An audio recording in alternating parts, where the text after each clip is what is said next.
E aí, muito boa noite pra você. Oba, hoje é dia de Brasil das Gerais e olha que assunto instigante, palpitante no programa de hoje, né? A busca pelas artes de cuidar da casa.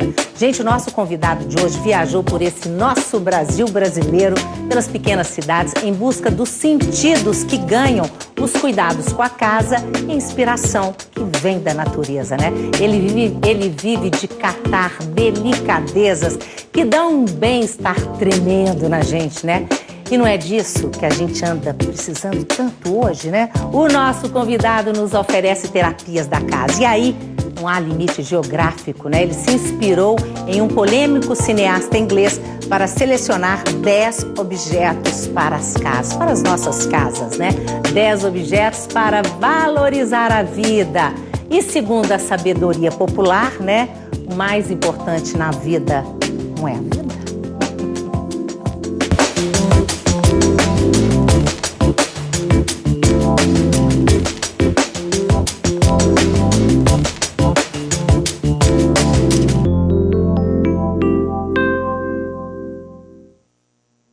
E o meu convidado é Carlos Solano, arquiteto, escritor. Daqui a pouquinho já vai lançar outro livro e é ele, gente, que fica colhendo essas delicadezas. Isso é muito gostoso, né? É gostoso, Roberto, e é fundamental nos dias de hoje, né? A gente precisa de resgatar esse cuidado, né? Tem gente que não acredita, fala assim, é bobagem. Não é, né? Não. A pessoa deve experimentar para ver a mudança que pode ocorrer. Eu estou dizendo isso em experiência própria, mas vai, fala. Não, desculpa, na verdade eu falo que não é superstição, é intenção. E a gente conhece, hoje a ciência conhece o poder da intenção. Ela pode modificar a vida, o ritmo de trabalho, atitudes, hábitos, o poder da intenção. Então a gente trabalha com a intenção. Que já dizem o seguinte, quando você começa a imaginar como é que vai ser o seu dia, vou ter um dia gostoso, vou isso. Você quer ter a sua casa pronta, já começa a imaginar a sua casa pronta. As coisas têm muito mais chance de acontecer e há estudos indicando isso mesmo, né? Quer dizer, a ciência já está...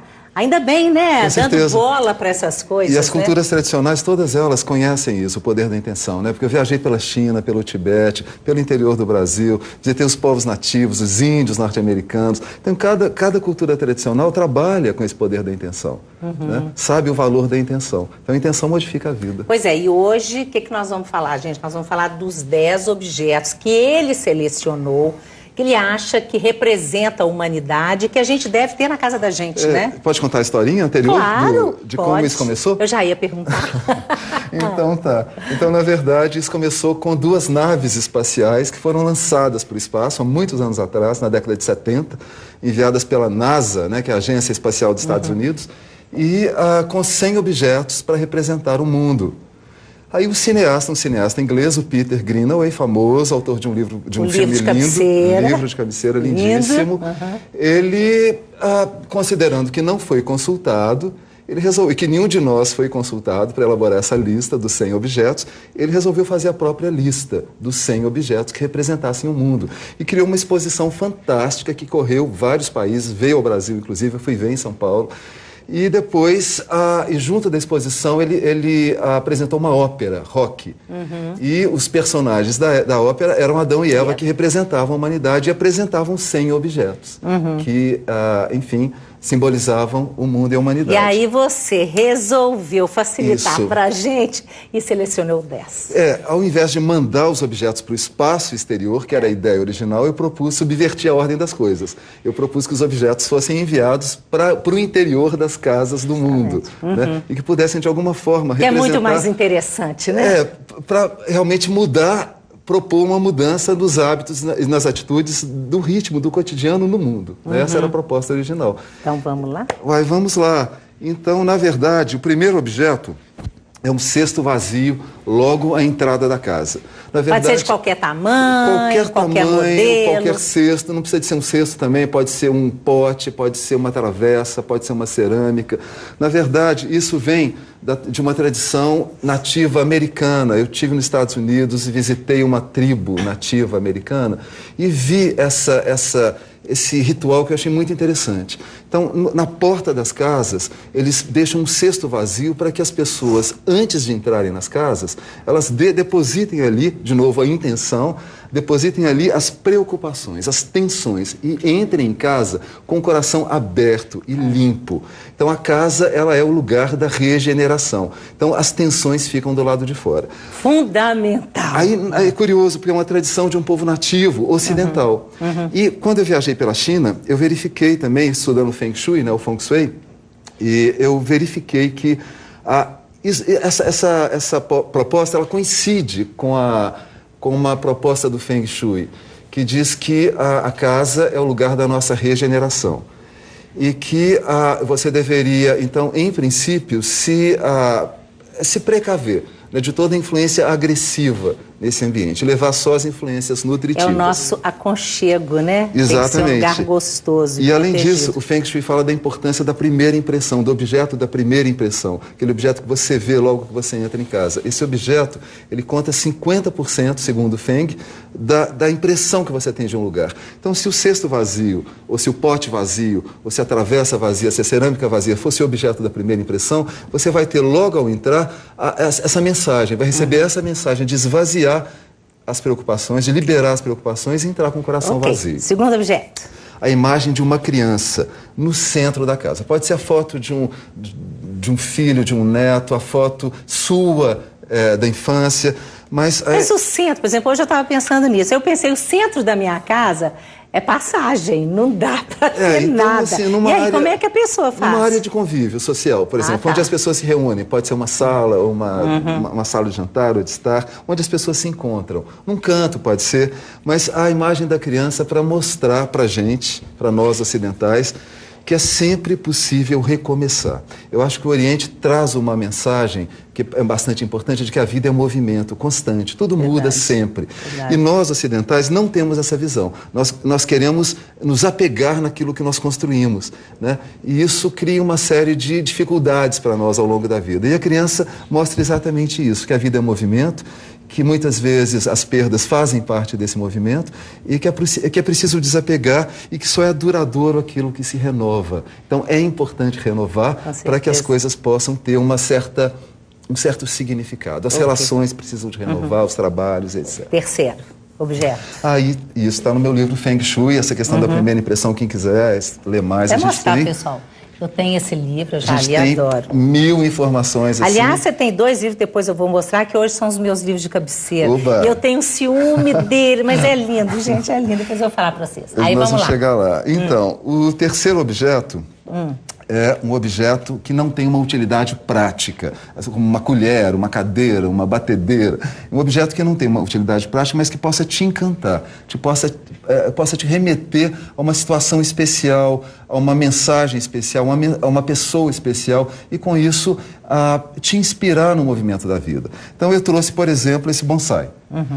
E tem um caso muito curioso. Isso para você significa? Na verdade, eu trouxe para representar uma situação que foi vivida por um casal de amigos. Eles se conheceram e a relação, o momento do encontro foi muito importante, muito significativo.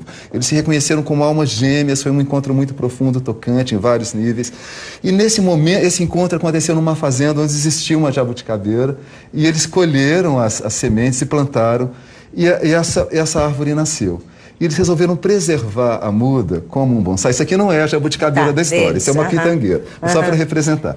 Então, eles resolveram preservar essa árvore dentro de casa, para representar esse momento do encontro. Para que no cotidiano, durante as pressões do cotidiano... Você bate o olho, você lembra. Você lembra que é possível chegar naquele estágio, naquele ponto, sustentar aquele ponto da relação, apesar das pressões do cotidiano.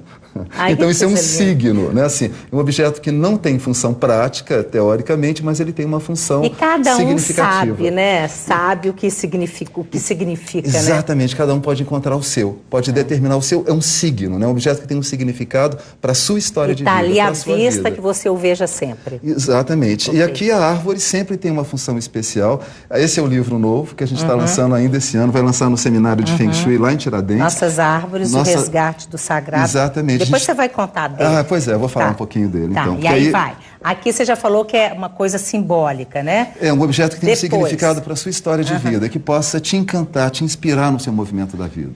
Pode ser até uma viagem que você fez, qualquer coisa, presente de uma pessoa querida, herança de uma pessoa querida, uma viagem, um objeto que represente essa viagem, pode ser um objeto que você escolheu, que represente, enfim, alguma etapa importante da sua vida. É isso.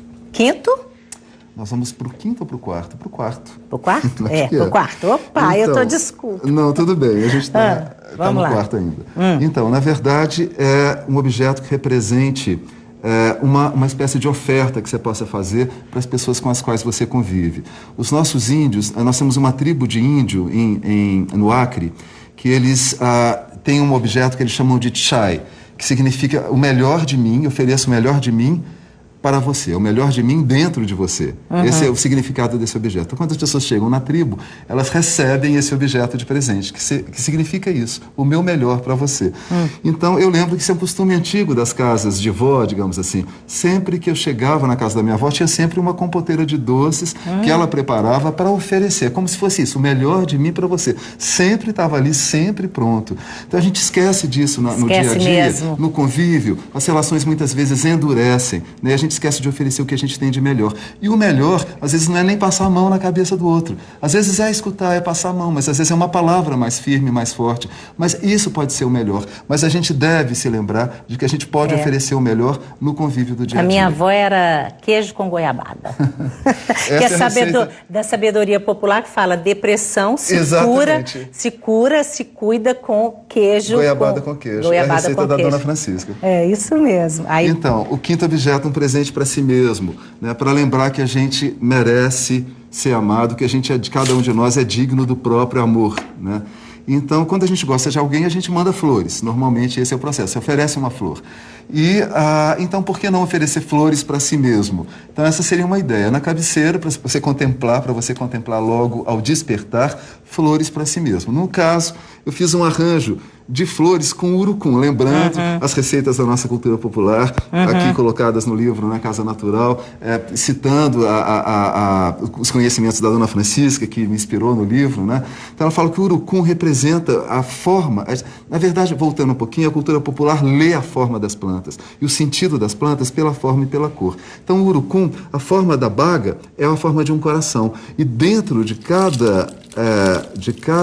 Gente, é linda a sementinha. Vamos ver se dá para os meninos mostrarem. Acho que olha que coisa mais fofa. Quando a gente vê o urucum todo vermelhinho a hora que ele é processado. Isso, existem várias sementinhas em forma de coração também, vermelhas como um coração. Gente, olha que coisa linda. Então, na verdade, o sentido para os nossos raizeiros, para as nossas benzedeiras, isso eu conto no livro da Casa Natural muito sobre isso, é exatamente isso, é o resgate da capacidade de amar, é a coragem de amar, isso que o urucum traz. E, então, ele está nesse arranjo para que, ao despertar, a pessoa possa receber essa mensagem, né? Que ela tenha coragem de amar, que ela tenha coragem de se amar. Ai, que delícia. Presentear é estar presente, né? Dar flores para si mesmo. Dar flores para si mesmo. Bom, esse foi o quarto, né? Esse foi o quinto já. Ah, foi o quinto. Os outros 5 no segundo bloco. Tá bom, né, gente? Porque nós temos que fazer intervalo, mas daqui a pouquinho a gente volta. Ai, que bom que deu 5.